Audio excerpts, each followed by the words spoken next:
जय हिंद दोस्तों, वंदे मातरम, भारत माता की जय। मैं विजय शंकर श्रीवास्तव हर रोज़ की भांति आज भी अपने निजी कार्यक्रम हर कदम पीएम के साथ लॉकडाउन पार्ट 3 अंतिम दिन आज आपके सामने।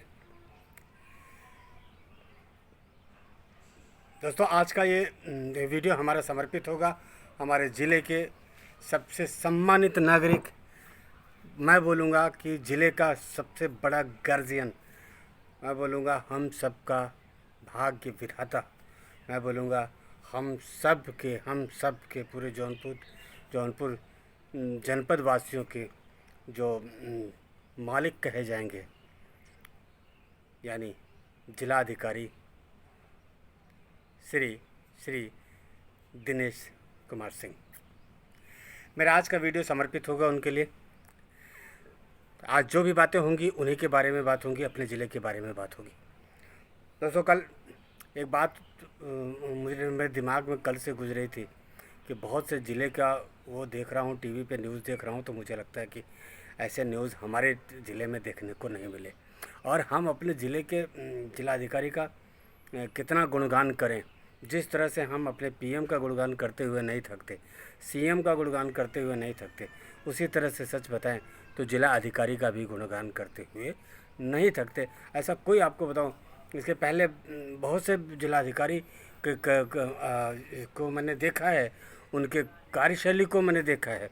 ज़्यादातर लोगों के तो ऐसे ही शुरू में आते हैं कि जिस दिन वो आते हैं उस दिन ताम झाम सब बड़ा हो जाता है, उसके बाद फिर नॉर्मल हो जाता है, सब कुछ धीरे धीरे शांत हो जाता है। ज़्यादातर अभी कोरोना के अंदर तो जो व्यवस्था आई, उस व्यवस्था के अंदर जो प्रशासनिक व्यवस्था थी उससे मतलब नहीं था, वो ऐसा काम था जो हमसे और आपसे रिलेटेड था। मैं आपको बताऊं, अभी इसके पहले जिलाधिकारी थे, कहना नहीं चाहिए, गलती नहीं, पिता के खिलाफ़ आप शिकायत नहीं कर सकते, गार्जियन के खिलाफ़ शिकायत उचित नहीं है, लेकिन अब वो दुनिया भी नहीं रही सर। जो अच्छा है उसको अच्छा कहना पड़ेगा, जो बुरा है उसको बुरा कहना पड़ेगा। अगर अच्छाई चिल्ला करके चिल्लाई जा सकती है तो बुराई भी चिल्लाई जा सकती है, किसी को बुरा लगता है तो लगे। आज जिलाधिकारी अच्छे हैं, इसके पहले भी 2-3 जिलाधिकारी आए थे, अच्छे आए थे, उन सब की बड़ाई हम लोगों ने किया था। हम लोगों ने इवन यहाँ तक कि बहुत से जिलाधिकारी जब जाने लगे हैं तो लोगों की आंख में आंसू भी आए, ऐसे ऐसे आए।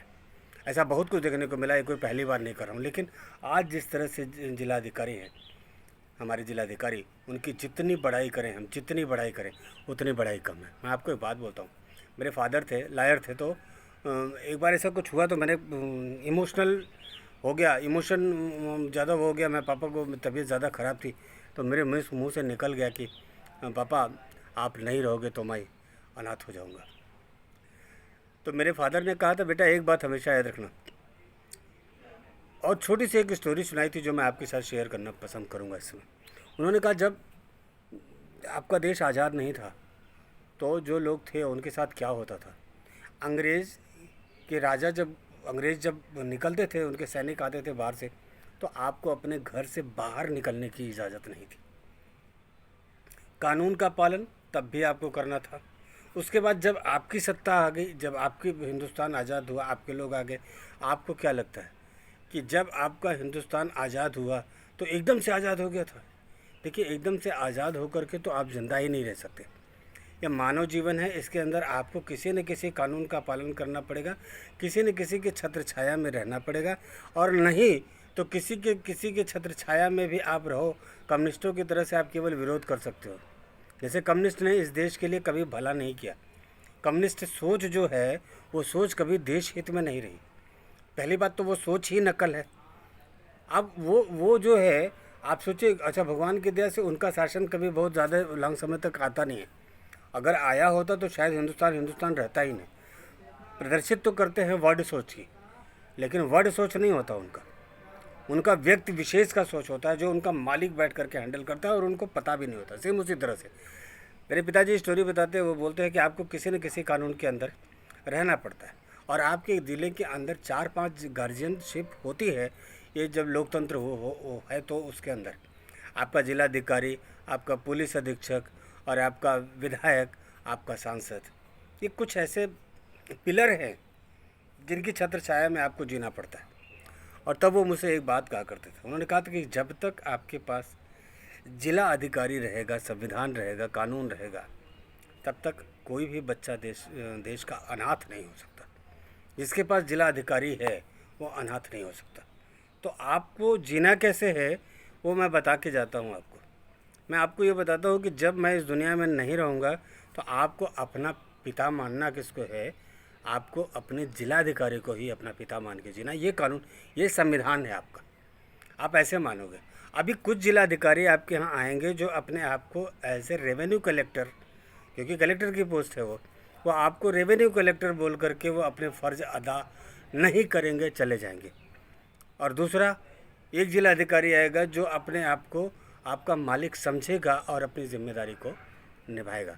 अब दो तरह के लोग हैं, दो तरह के पिता भी होते हैं घर में। बहुत से लोगों के पिता ऐसे होते होंगे जो शाम को शराब पी करके आते होंगे और माँ को भी पीटते होंगे, बच्चों को भी पीटते होंगे और मोहल्ले भर का नाटक होता होगा उनके यहाँ। ऐसे भी पिता होंगे। और ऐसे भी पिता होंगे जब आते होंगे तो मोहल्ले के लोग बड़े खुश हो जाते होंगे कि ये आदमी बहुत अच्छा है। और जब आपके पिता होंगे वो तो आपके लिए भाग्यशाली हो जाता है। तो ये आपके भाग्य के ऊपर डिपेंड करता है। तो जिस जिले का सांसद, जनरल क्या होता है, राजनीतिक आदमी बहुत कम ऐसे होते हैं जो अपने स्तर से उतर करके, सड़क पे उतर करके जनता की सेवा के लिए आए। वो केवल चुनाव से पहले आते हैं या चुनाव में आते हैं, उसके बाद नहीं आता होता कोई, है ना। उसके बाद उनके पास गाड़ी चलती है, लॉबी चलती है, लॉरी चलती है। फिर उनके द्वार पे जाने का मतलब आप एक भिखारी की तरह से जाते हो, कोई भी। तो जिस ज़िले का सांसद अच्छा ना हो वो ज़िला का दुर्भाग्य होता है, और जिस ज़िले का विधायक अच्छा ना हो वो ज़िला बदनसीब होता है। लेकिन जिस ज़िले का जिला अधिकारी अच्छा ना हो वो ज़िला अनाथ होता है। आप इसे याद रखिएगा इस बात को। जिस तरह से शराबी पिता, अवगुणी पिता अगर घर में हो तो नाथ होते हुए भी, पिता होते हुए भी आप अनाथ होते हैं।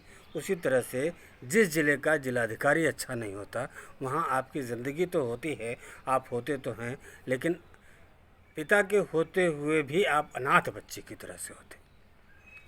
तो आज मैं आपको इस बात को क्यों रिपीट कर रहा हूँ, क्योंकि ये 45 लाख की आबादी, आप सोचो एक घर के अंदर 7 से 10 लोग की फैमिली अगर होती है, कोई जॉइंट फैमिली कहीं है तो, या 4-5 की फैमिली होती है, तो उसको मेंटेन करना आपके लिए कठिन होता है। एक ज़िद्दी बच्चे को समझाना कठिन होता है। एक ज़िद्दी बच्चे को उसके लिए चॉकलेट लानी पड़ती है ना, वो इतना ज़िद्द होता है, क्योंकि वो आप प्यार भी करते हो, ऐसा नहीं है, आप उनको प्यार भी करते हो। वैसे वो जिलाधिकारी होता है, किस तरह से डांट के, फटकार के, दुलार के, कैसे कैसे।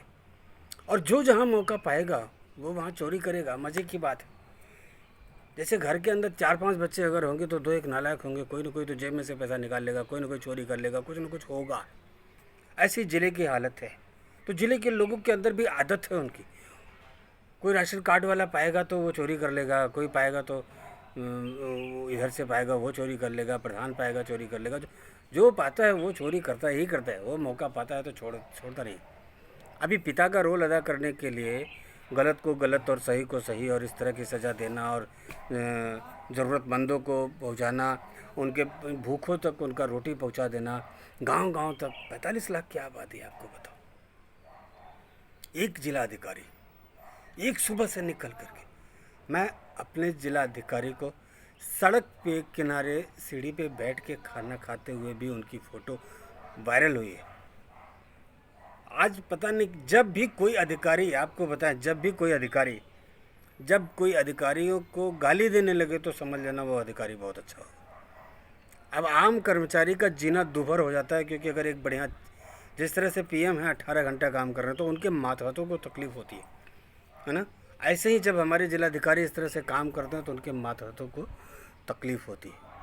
अभी जिलाधिकारी उठ के 7 बजे निकलने का प्लान, 8 बजे निकलने का प्लान, तो अभी वो जब जाएंगे तो उनके साथ मीडिया जाएगी, उनके साथ उनके कर्मचारी जाएंगे, उनके पता चला जिलाधिकारी तैयार होकर खड़े और अभी कोई आया नहीं। लेकिन वो इंतज़ार नहीं करे, पता चला कुछ लोगों को दौड़ दौड़ के उस गांव में जाना पड़ता है, पता चला जो प्रोग्रामिंग है जिलाधिकारी पहुंच चुके हैं और अधिकारी नहीं पहुंचाए। तो ऐसे अपने जिलाधिकारी। तो जब कहा जाता है कि जिस ज़िले का जिला अधिकारी अच्छा ना हो वो अनाथ होता है, और कोरोना काल में अगर कोई अनाथों की ज़िंदगी जी रहा होगा, आप समझो बात को। सांसद और विधायक क्या बोलूं, और बोल के भी क्या करूंगा, है ना, बोल के भी क्या करूंगा। ये तो सौभाग्य है कि हमारे सीएम अच्छे, पीएम अच्छे, लेकिन मैं इसको बोलूँगा अहोभाग्य हमारे, ये अहोभाग्य हमारा कि हमारे ज़िलाधिकारी हमारे हीरो हैं। जिस तरह से उन्होंने अपना रोल निभाया है, एक गार्जियन का उन्होंने रोल अब निभाया है, वो काबिल तारीफ़ है। हम सब लोग इसको याद करेंगे। ये पल, ये बीता हुआ जो क्षण था, ये बीता हुआ लगातार 3-3, अभी तो और भी आगे बढ़ रहा है, शायद बढ़ेगा। जिस तरह से लॉकडाउन के अंदर से जिस तरह से उनकी व्यवस्था रही, मैं आपको एक बात बताता हूँ, और जिलाधिकारी में अपने इस जिलाधिकारी के एक अंतर में बताता हूँ। और ऐसा नहीं कि किसी का कहा हुआ, मतलब किसी का बताया हुआ, मैं बताता हूँ। हर जिलाधिकारी के पास क्या होता था कि लिखित आपको अपनी सूचना लेके जानी पड़ती थी। मैंने भी देखा है, पहले भी, इसके पहले भी जिलाधिकारी रहे, इसके पहले के जो जिलाधिकारी रहे उनके खिलाफ मैंने एक्शन लिया था, उनके खिलाफ लिखा पढ़ी की थी। मैंने उनसे कहा था कि बागडोर नहीं संभाल सकते, इनको यहाँ से जाना चाहिए, और प्रशासन ने मेरी सुनवाई सुनी थी। तो मैं ये नहीं कहूँगा, जिस तरह से ये जिलाधिकारी आते हैं, अभी मैं अब और जिलाधिकारी की बात करूँ तो उनका व्हाट्सएप भी होता था, 7-7 दिन, 8-8 दिन हो जाते थे, व्हाट्सएप पढ़े ही नहीं गए। क्या आप व्हाट्सएप पे वो करोगे। लेकिन आज के जिलाधिकारी की बात करता हूँ, घर में बैठे रहो, लॉकडाउन में बैठे रहो, करके देख लो, आप करके देख लो, ये मेरा चैलेंज है। आप एक चिट्ठी नॉर्मल से लिख करके, कोई शिकायत लिख दो, मामूली से शिकायत लिख करके आप भेज दो।